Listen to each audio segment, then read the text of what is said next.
When I was 12, my dad left for war-torn Cambodia to volunteer as a physician.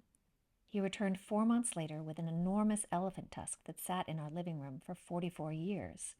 I knew it had come from a refugee family, but I didn't know its full story. These refugees leaving Cambodia had to be housed somewhere, and the United Nations put up a number of huge makeshift camps, one of which was called Kawi Dang, which was where I was sent as a medical officer. One day, two parents brought their little baby in.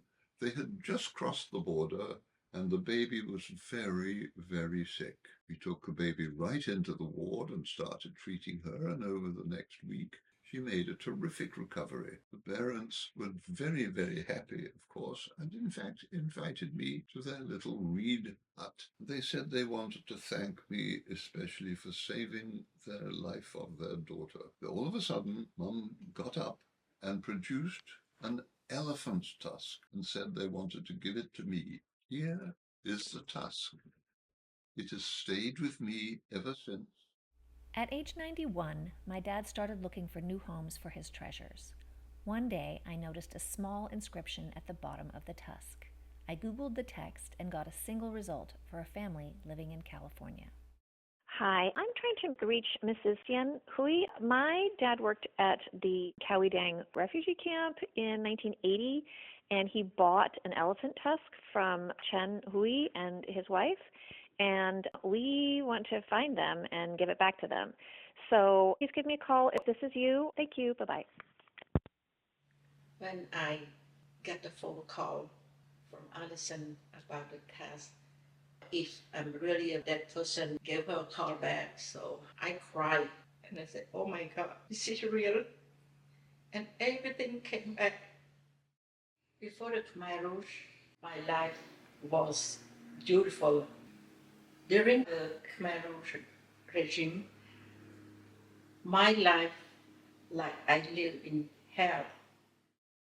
During the escape, we had to wait until 2 o'clock in the morning because that time the border troop they didn't pay much attention. The guy that lead us told us cross now. So when we crossed, somehow the troop know they didn't see us, but they shoot after when they hear the sound. So they shoot after us. I ran for life.